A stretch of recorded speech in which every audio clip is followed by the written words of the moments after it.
నమస్తే welcome to our channel నేను సిరి రాజకీయంలో చాలా మంది సినీ కుటుంబాలకు చెందిన వ్యక్తులు రావడం చాలా సర్వసాధారణం అయితే ఇదే కోవలో మహేష్ బాబు గారి కుటుంబం నుంచి ఒక బంధువు అయితే టీడీపీలోకి వస్తున్నట్టయితే సమాచారం అందుతుంది ఇందులో ఎంతవరకు వాస్తవం ఉందనేది మనకి వివరించడానికి మనతో పాటు ఉన్నారు ప్రముఖ సీనియర్ పొలిటికల్ అనలిస్ట్ అంకమరావు గారు నమస్కారం సార్ నమస్కారం సిరి గారు సార్ ఇప్పుడు చూస్తున్నట్టయితే మహేష్ బాబు గారి ఫ్యామిలీ మెంబర్ ఒక బంధువు టీడీపీ నుంచి పోటీ చేస్తున్నారు టీడీపీలో చేరుతున్నారు అని చెప్పేసి అయితే ఒక వార్త అయితే హల్చల్ అవుతుంది సో ఇది వాస్తవం అంటారా సార్ ఆయన టీడీపీలోనే ఉన్నారు ఆయన పేరే గట్టమనేని ఆశేషగిరావు గారు కృష్ణ గారి చిన్న తమ్ముడు గారు ప్రముఖ నిర్మాత స్టూడియో నిర్వాహకులు గతంలో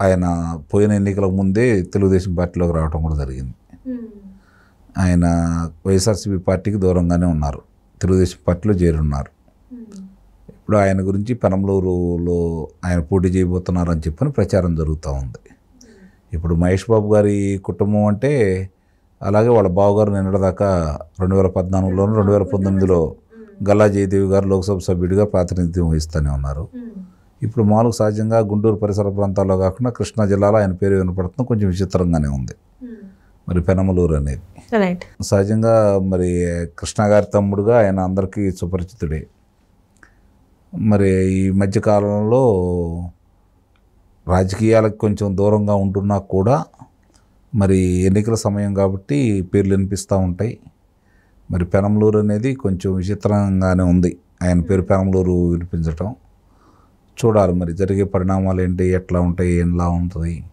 ఎందుకంటే చంద్రబాబు నాయుడు గారిని కూడా కలిశారని సముఖత వ్యక్తం చేశారని చంద్రబాబు నాయుడు గారు ప్రచారం జరుగుతూ ఉంటుంది ఇవన్నీ అధికారంగా ప్రకటించేంత వరకు కూడా మనం ఏది ఊహాగానాలోనే ఉంటాయి తప్ప వాస్తవ రూపేణ దాల్చు సహజంగానే అంటే మరి ఆయన ఆశపడుతుంది ఏదన్నా ఉంటే ఆయన నిస్సందేహంగా తెనాలి అడిగి ఉండేవాళ్ళు ఓకే మామూలుగా అంటే ఇప్పుడు పొత్తుల్లో భాగంగా తెనాలి లేదు కాబట్టి పెనంలూరు కోరుకుంటున్నారేమో నాకైతే తెలీదు పెనంలూరు అంటే గెలిచే స్థానమే అందులో సందేహమే లేదు పెనంలూరు వచ్చే తలకి మరి బోడే ప్రసాద్ గారు కొంచెం గట్టిగానే పనిచేస్తూ ఉన్నారు ఆయన మరి ఆయన స్థానంలో మరి మా అధినాయకుడు ఇష్టం అనుకోండి ఇప్పుడు మరి ఆ సమీకరణలు మరి ఎలా ఉంటాయో ఏంటో మరి చూడాలి ఆ స్థానం గురించి ఆశేషగిరావు గారు పోటీ చేస్తారని చెప్పని భావిస్తూ ఉన్నారు సహజంగా ఏమంటే ఆశేషగిరావు గారు పోటీ చేస్తే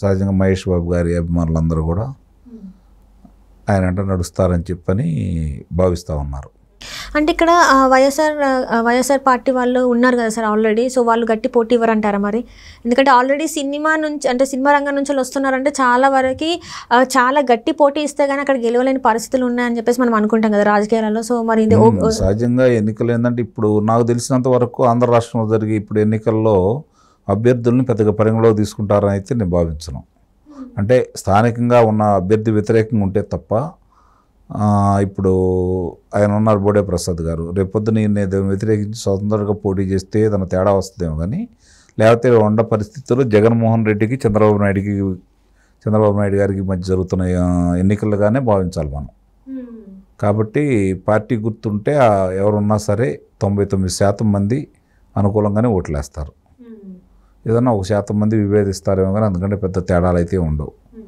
కాబట్టి వాళ్ళున్న గాలిలో తెలుగుదేశం పార్టీకి ఉన్నటువంటి ప్రజాదరణ దృష్టిలో పెట్టుకుంటే నిస్సందేహంగా ఆ పార్టీకి ఎవరు బీఫామ్ తెచ్చుకుంటే వాళ్ళు గెలిచినట్టేనే భావించాల్సి వస్తుంది అంటే ఇప్పుడు వాస్తవానికి అంటే ఇప్పుడు ఏంటంటే ఇప్పుడే పార్టీలో చేరుతున్నట్టయినా వార్తలు వస్తున్నాయి మీరు చెప్తున్నారు గతంలోనే ఉన్నారు టీడీపీ పార్టీలో అని చెప్తున్నారు కదా సార్ నిజమమ్మా నాకు తెలుసు అది గతంలోనే ఆయన తెలుగుదేశం పార్టీలో కలిశారు తెలుగుదేశం పార్టీలో కలిసి పనిచేస్తూనే ఉన్నారు తెలుగుదేశం పార్టీలో ఆయన చేరిక కూడా జరిగి అదే నేను చెప్పినట్టు 2019కి ముందే చేరటం కూడా జరిగింది ఆ తర్వాత ఆయన పార్టీ వదిలిపెట్టి వెళ్ళింది లేదు మళ్ళీ అవి తేడాలు ఏమి లేవు కలిసే ఉన్నారు తెలుగుదేశం పార్టీతోటే ఉన్నారు తెలుగుదేశం పార్టీ సభ్యులే ఆయన అందుట్లో ఎలాంటి సందేహం కూడా ఏం లేదు సో ఇప్పుడు మాత్రం కాంటెస్ట్ చేయడానికి తన పేరు మీద గట్టిగా వినిపిస్తుంది అంటే ఇది చంద్రబాబు నాయుడు గారు ఒప్పుకున్నారని అనుకోవచ్చా సార్ అంటే అదే అధినాయకుడు ప్రకటించేంత వరకు కూడా మన ఊహాగానాల కింద కొట్టిపారేయాలి ప్రకటించినప్పుడే నిజం ఈరోజు అనుకోవాలి అంటే ప్రకటించే అవకాశం ఉందంటారా? ఆయన ఏంటంటే శేషగిరిరావు గారి పేరు ప్రకటించే అవకాశం ఉందంటారా ఆ పెనమలూరు నుంచి మీరు చెప్పినట్టు? నాకు తెలిసినంత వరకు అవకాశం తక్కువనే అనిపిస్తుంది. మరి అక్కడున్న సమీకరణలో మరి బోడే ప్రసాద్ గారు, బాబు గారు, శేషగిరిరావు గారు ముగ్గురు కలిసి మాట్లాడుకుని మరి ఏదైనా త్యాగం చేస్తే ఆయన త్యాగం చేయాల్సి వస్తుంది. 99% వరకు మాత్రం మార్పులు చేర్పులు ఉండవని అనుకుంటున్నాను నేను అక్కడ. కానీ మార్పులు చేస్తే మాత్రం అది శేషగిరిరావు గారికి అదృష్టం కింద భావించాలి. ఒకవేళ అక్కడ కాకుండా ఇంకే స్థానంలో ఆయనకు అవకాశం ఉంది సార్? అదే తెనాలి, లేదంటే తెనాలి, ఇంక వేరే ఏమీ ఆశించేది ఏం లేదు. తెనాలి కానీ గుంటూరు 2 కానీ, ఈ రెండిట్లో ఒకటి. అంటే ఇప్పుడు గల్లా జయదేవ్ గారు ఎక్కడైతే పోటీ చేశారో అక్కడ నుంచి పోటీ చేసే అవకాశం ఉందండి? అది లోక్సభ కదా, అక్కడ అంటే అక్కడ అంటే ఆల్రెడీ టీడీపీ పార్టీకి గట్టి బ్యాంక్ ఉంది, ఓటు బ్యాంక్ ఉంది. అది గుంటూరు లోక్సభ నియోజకవర్గం. లోక్సభ నియోజకవర్గంలో 7 నియోజకవర్గాల్లో గుంటూరు పశ్చిమ, తూర్పు, తాటికొండ, మంగళగిరి, పొన్నూరు, ప్రతిపాడు,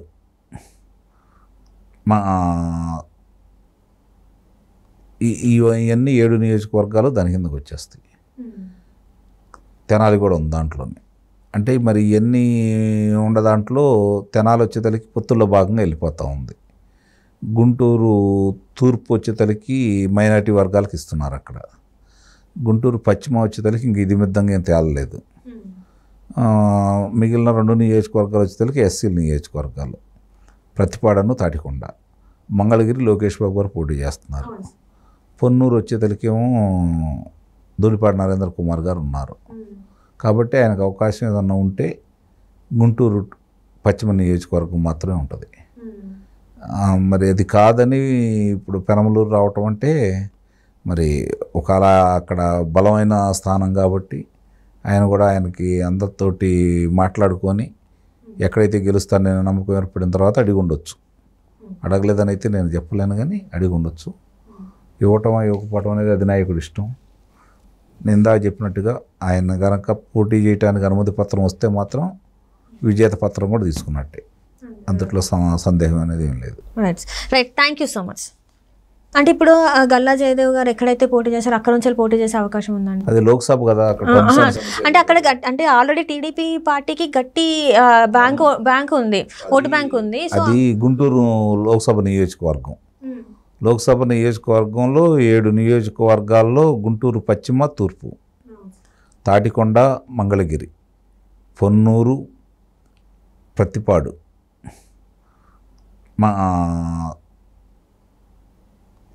ఇవన్నీ 7 నియోజకవర్గాలు దాని కిందకు వచ్చేస్తాయి.